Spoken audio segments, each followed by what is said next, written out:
Okay, I think I'm just about ready to get started. Hello, Try. Hope you're doing well. Switch over to the Let's Chat.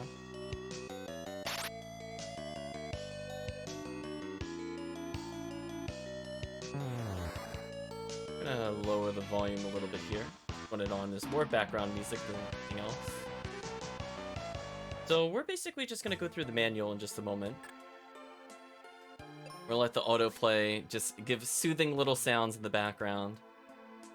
But I think what we're looking to do is basically just go through the manual, get our final items, and that's it. I don't think there's anything else to really show off in Mystic Quest. We could get crests, but honestly, there's really no point. Most of the items that you can attain that are useful are pretty much in battlefields at this point, and it's not really worth going to show, I feel like, all the brown chest locations in this game. Items are not a problem for many different reasons. But in any case, let's go ahead and jump into the game.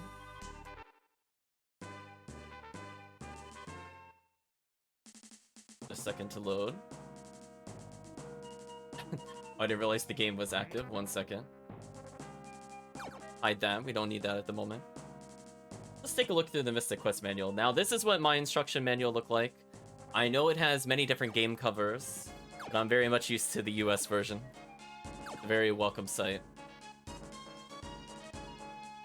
Artwork's not too bad. We got the official Nintendo seal of quality, chat.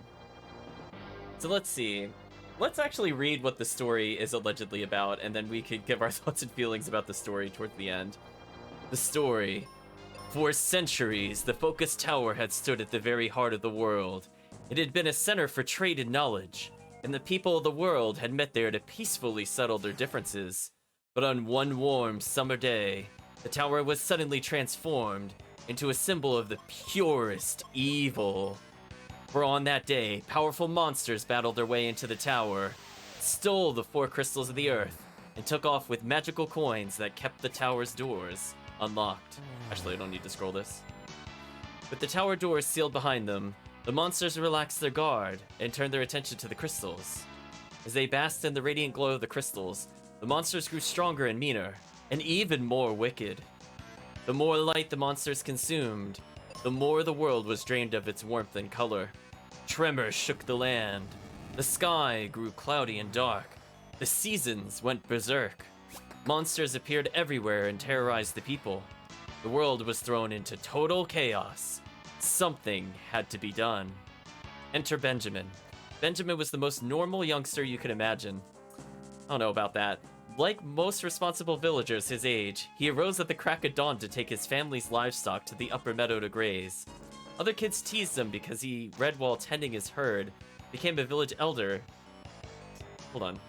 Oh, excuse me. And because a village elder had taken him in as a promising student. Although Benjamin seemed mature beyond his years, he still dreamed of being more than he was. Faster, stronger, and more daring. Little did he know that his wishes were about to be fulfilled the hard way. This is so much you miss. This is what you missed from physical copies of games. Yeah, I feel like in particular, if you're going very retro, they realize they can't really fit the story in the game, so I feel like a majority of the story ends up being in the manual, which is a shame. We saw elements of the story.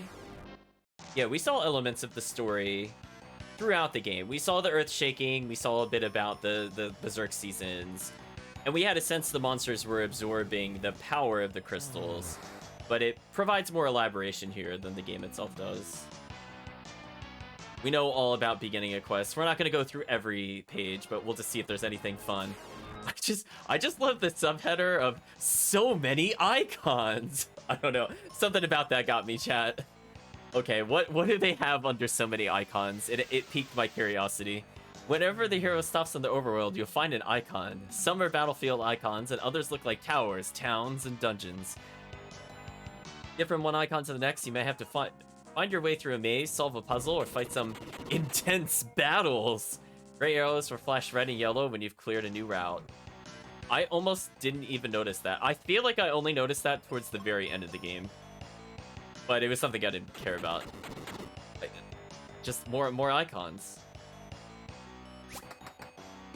Yeah, I feel like most of these are fine. I love how it's like entering and exiting icons. They can't say locations, right? Why icons? Oh no, look, they renamed Benjamin to John Doe and Hazard. Kind of strange name choices, chat, for some of the characters.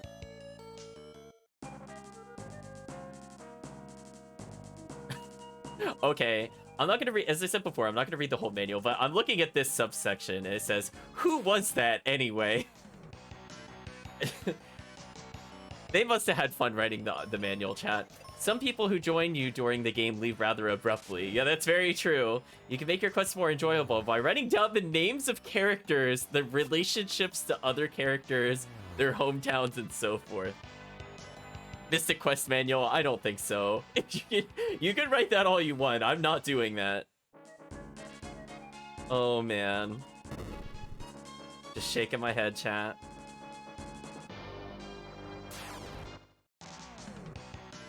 I love how it describes to tell who is talking. I love they have a whole section for that.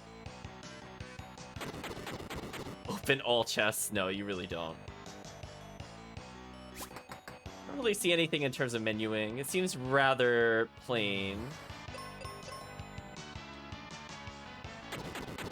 Yeah, it's talking about look at the later sections.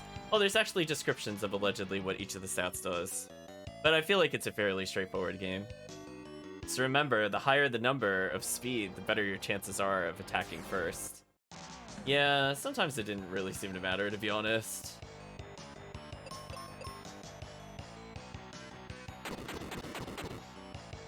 Yeah, we know all about saving. I'm just looking at some of the artwork, like this guy in the bottom left here. I guess that's supposed to be us on the top of the stairs. So now we have an item list, so we could see we're missing a couple. Oh, it actually straight up spoils where to get all the items. I did not know that, chat. Did you know that? Look at that. Libra Crest, Wintry Cave, Gemini Crest, Battlefield, Mobius Crest, Spencer's Place. Oh, but not all of them. Why is that? Yeah, it doesn't tell you how to get exit. Tells you how to get Cure, Heal, Life, Wake, Meteor. Fire it doesn't mention, but we found that already. Strange choice. Yeah, Thunder it tells you. Just exit, you're on your own, I guess. Hope you're doing well, Chris. We're just looking at the manual. Quiet and windy. Yeah, it really does it. Yeah, get it from clearing out a battlefield. So I guess if all we had to do was showcase every item in the game, we did it, chat. Guess if you were curious about what each thing did.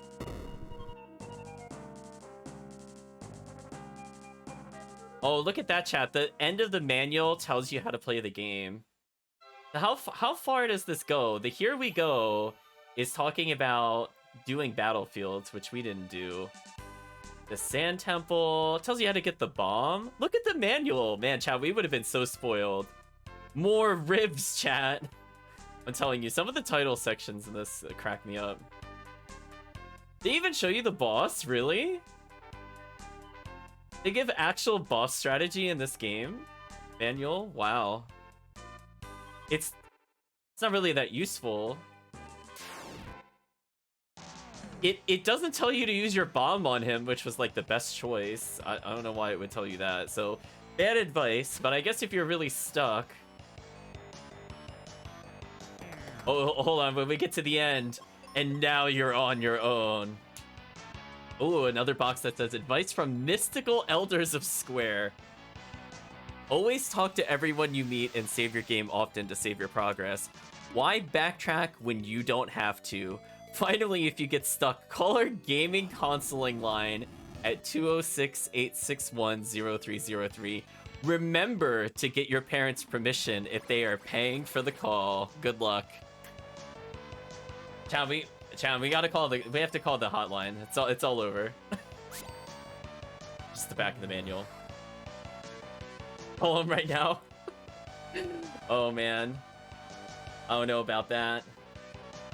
I was gonna say, do they even own the building that this is here anymore? I mean, obviously they're not Square anymore. Amongst many other changes. I think we had a little bit of fun with the manual. So we're just gonna go through the list of areas. I just want to see what we're even missing again. Let's bring the game back. Welcome, Goku Black. Hopefully you're doing well. We're just doing some item collection just for the sake of showing it off. We have no reason to do it, like we've already beaten the game. But we might as well as. I want to check one thing. So I'm missing Exit and Thunder. We're gonna pull up a little map for that. Battlefield north of Libra Temple. Thunder is found in front of the mine. I wonder if there's something that just has all the battlefields. I think I have like a guide on how to get some items. So that would give that. I think we're missing, I'm sorry. I think we're missing 2 armors. Yeah, we're missing the pendants. All of them have to deal with battlefield stuff. So we could have had more equipment if we really wanted to. Spoilers, chat. I really don't need it.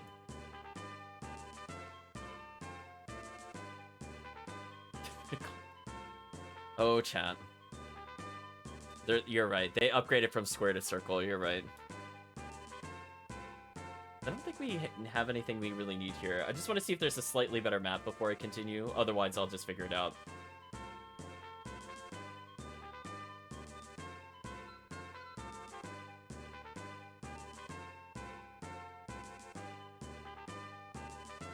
So let's just talk about at a high level. I have a little list. I guess I'll use the list I have for now. So the one that's directly north of the starting area, we would fight more poison toads and mad plants. Your only reward is XP. Pointless. If we go to the Sand Temple into the west, we could get a charm. So why not, chat? Green's asking how far in the game. We're done with the game. I'm just messing around finding the remaining items. Hopefully you're doing well today, Reen. 9 more to go, chat. Oh yeah, we cleared this game. It did not take very long. You know what? I'm just gonna use bomb, because I don't feel like anything can survive it. To make our life a little faster. A little easier. Prepare to hear that tone a lot, chat. Apparently, this is where we could have gotten the first charm. I had read that there were some experience bugs with the battlefields, but honestly, I never even really used them playing the game growing up, so I don't want to give you misinformation. The high level basically is if you put yourself at a point that you should level, and the last battle levels you, it will potentially level you twice. But if you're looking to exploit that, you should probably look it up a bit more in detail. I do know that there is a weird bug where it will lose track of how many battlefields you've cleared if one of the enemies self-destructs and it's the last enemy in the battle, because it'll think you've won, but you didn't win because it would have killed you, potentially. And that will cause the counter to do all sorts of weird things. So technically, you could get more than 10 battles per battlefield. Green says, I'm okay just waiting for the Trails game, so what's the plan after completing this game? We talked about it a little bit on the last stream, but I guess since we're just holding the action menu down, I guess I could talk about it. So we're going to be playing Suikoden next. Yeah, we're almost done, chat. We get to see what the charm does. I mean, technically, we looked in the manual and saw what it did, but no, it's not quite the same, chat. So really not too much else we have to do in the starting area. It looks like everything else is just for XP, which we really don't need. In fact, I felt pretty overleveled for the final fight. I probably could have safely done that at least 3 levels lower. Now now it's 4 levels. Kind of sad that we did level in the starting area, I have to say. Old Suikoden on a similar pedestal to Trails. We earn the item. Sadly, I can't play most of them. Glad you enjoy it. Interesting it slides it down here, because this is technically the tier 2. I guess we get to see how the inventory works. Unfortunately, it doesn't mean anything, because we already have the best accessory, but hey. Proof, chat. So apparently the battlefield over here is... According to this, 150 gold. We do not care about that. So we're gonna go ahead and just go to the next area, and we'll just talk from a high level what each of them gives. And if it's an item, we'll just collect it and take a look at it. Speaking of much like Trails has a heavily thought out world.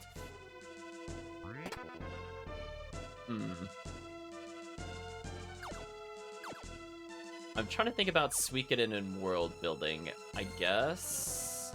I don't really think of it as a world building game though. Or at least like it, I don't feel like that's the focus.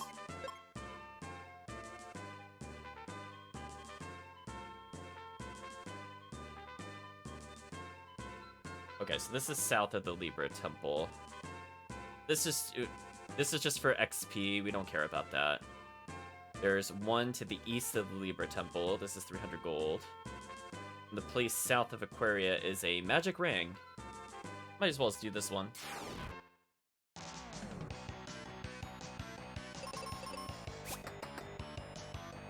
Yeah, I was gonna say, I don't really know that much about Trails, honestly speaking, so... I do agree that they use a Think-a-Tonfa in the first one and a staff in the second one. That sounds right.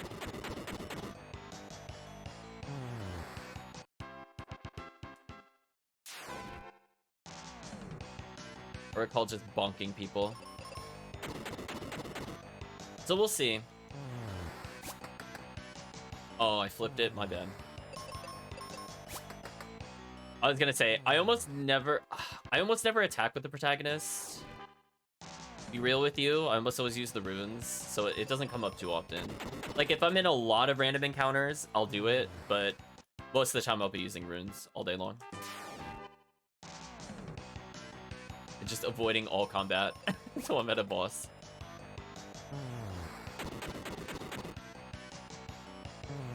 So, I guess when it comes to that game, I'm gonna try to keep it very combat light. Expect me to run from every battle, basically. Except for one part of the game, where I want to be a certain level. Make a challenge easier. Otherwise, expect me to basically showcase every enemy once, and then, like, never again. Because I have no interest in, the random battles and those kinds of games.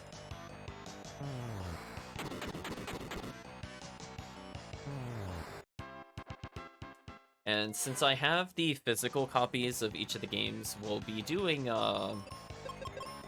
pretty much a playthrough start to finish and carrying over the data between games. I don't think I'm going to do a fresh file each time, because I feel like that was kind of the big appeal of it. Is that, like, you would make a character and you would see that character in later versions, potentially. But one more to go, chat.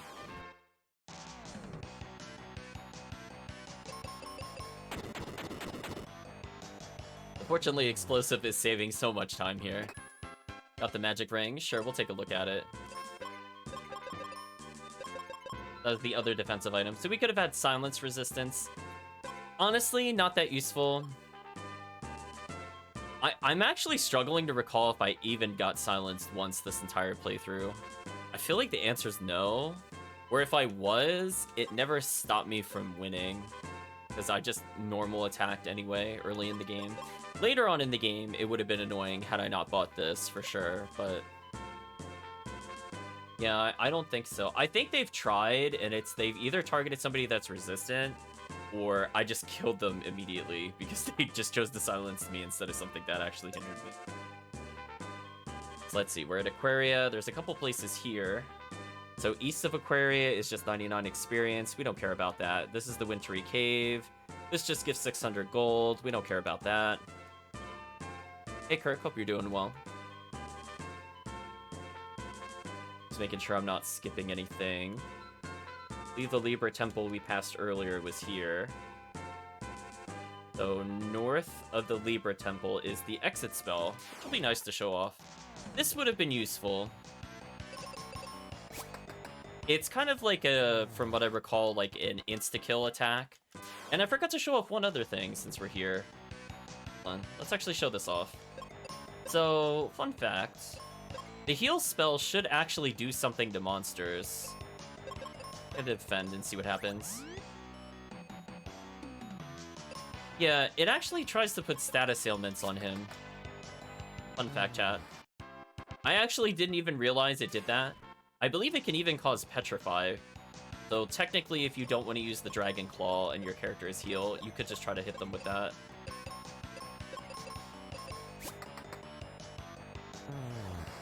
Did we use it? No. Is it useful in speedrunning? Maybe.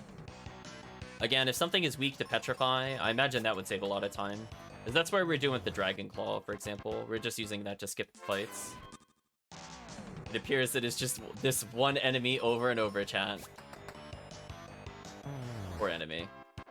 Although it says allegedly there's also Sphinx in here. Maybe one day, chat, we'll see another enemy. Looks like the place to the left of us, which would be north of the Focus Tower, would just be gold, so we don't care about that at all. And after that, we're going to go to Fireburg, because I believe that has the only last remaining item we have not attained. Hope I am doing well. You are hanging in. I'm okay-ish. We're actually using bow, chat. That's when you know I don't care. When I'm actually using bow, it's like, fine. We one-shot them anyway, who cares? We'll take the shorter animation. Speaking of which, should have been using Dragon Claw. That would have been faster than Bomb. Less of an animation. Okay, won the exit spell. Yeah, we've killed all the squid in the world, for sure. So if we wanted to quick escape from a dungeon, this spell would have let us leave. And I think that would have been useful in maybe 2 areas, but I feel like the time it takes to kill those squid negates potential time save. Because you have to think about it this way, I would have to come back here at a high level to clear that quickly, or else it would be like 3 to 4 turns times 10, and that would have been way too slow. Already cleaned out, chat. Yeah, as I said before, that's not anything of interest, but I believe this one is the Gemini Crest. We might as well as get it.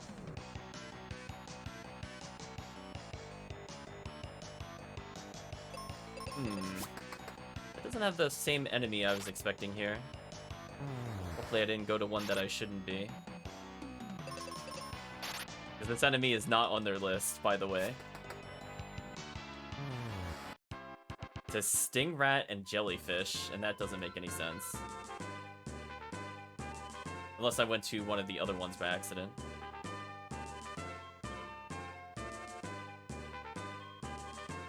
We're just gonna do a quick look around. Yeah, so this should be the other location. This is fine. Oh, there's a couple here.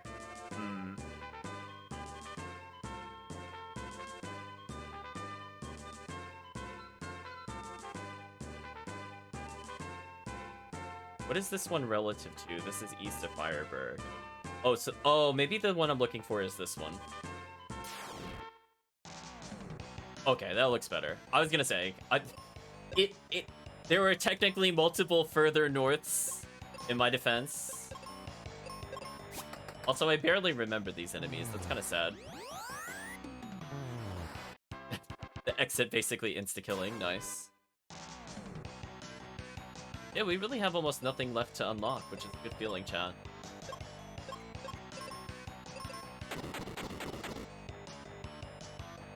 Poor Jelly.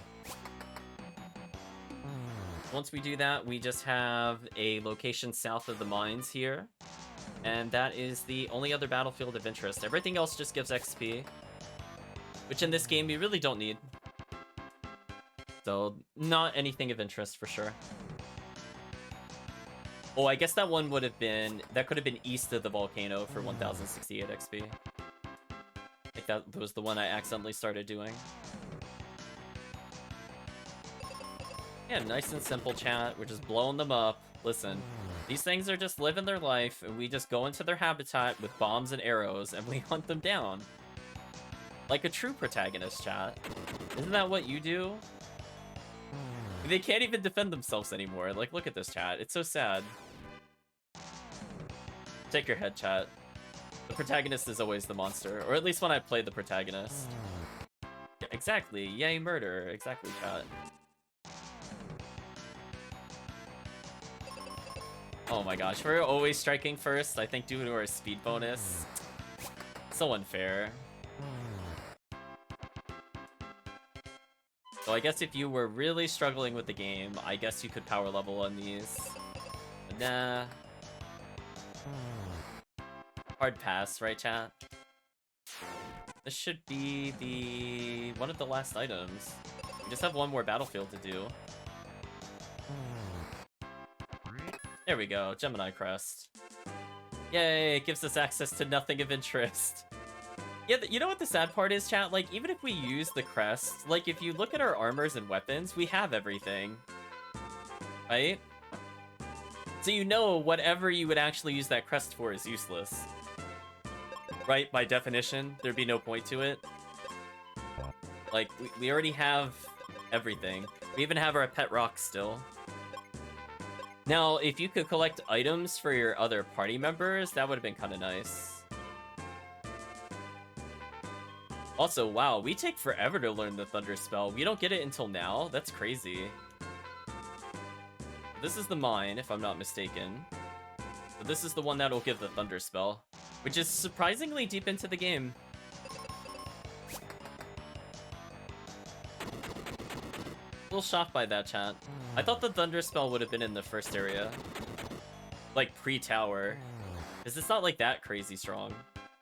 I guess we got Quake and they didn't want to stack them or something. Strange choice, honestly.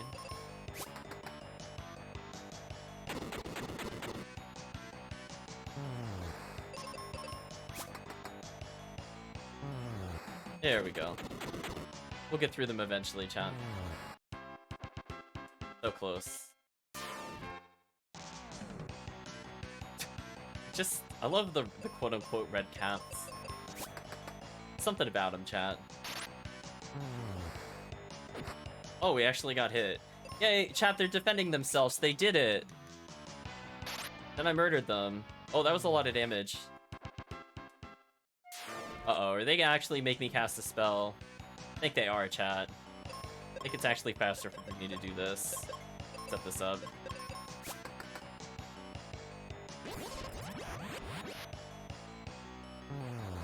Yeah, that'll be faster.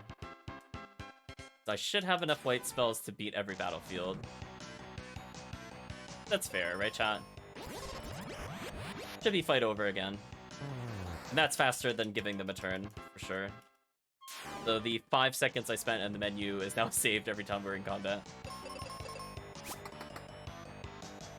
I can't believe she can't one-shot these enemies. That's also kind of sad. One day, chat.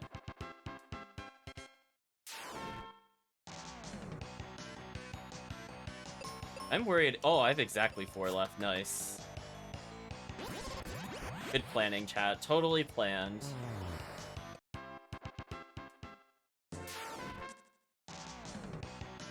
So with this, we'll get the Thunder spell, and honestly, there's really not too much else left in the game.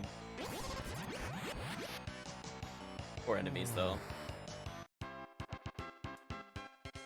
I guess we'll give some final thoughts as we're going through the game. So, I definitely feel like the difficulty of the game is a bit wonky. Like, obviously, there's a lot of very beginner-friendly things that they did. Like, there's less party members to control. You know, the elemental system's fairly simple. But at the same time, like, if you get crit in this game, it's over. It's GG. You are dead. They offset that difficulty by allowing you to save everywhere. If they didn't do that, the game would be horrendous for sure. Because you would just randomly lose the boss fights. I'll get into one more fight here just to showcase some spells, I guess. Oh, I can't even use it because I'm out of items. Unfortunate. Sure, we'll heal each other. Sure, let's use Thunder.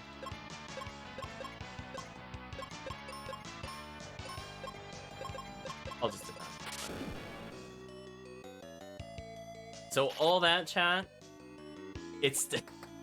We picked up the spell, it can't even one-shot an entire crowd of people.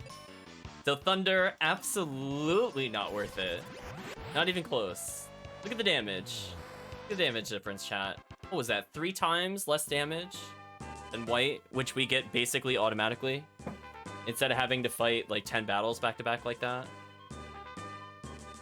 What were they thinking, chat? Well, anyway, it's gonna be a short Mystic Quest stream, because we're actually done. We've now acquired every item. I do not care where the Gemini Crest goes. The important thing is we unlocked it. That's all that matters, chat. We got it, we'll never use it. It cannot lead to any interesting items by definition, as we attained every single spell. So, kind of a shame, really. Kind of hoping it would lead to more secrets, but yeah, that's pretty much it for Mystic Quest. So I guess we'll talk about final thoughts. Chat can feel free to put their 2 cents in, and I guess I'll start with saying we were talking about the difficulty. I do feel like the AI companions kind of overshadow you most of the game, because they don't really ever scale. I feel like they probably should have had them level after certain events.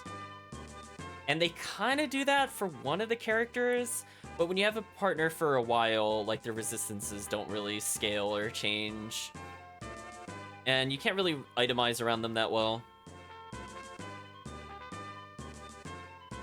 It kind of is what it is. Technically, you can leave them on AI. I'm not really sure if there's a benefit to that. Honestly, I usually choose not to do that.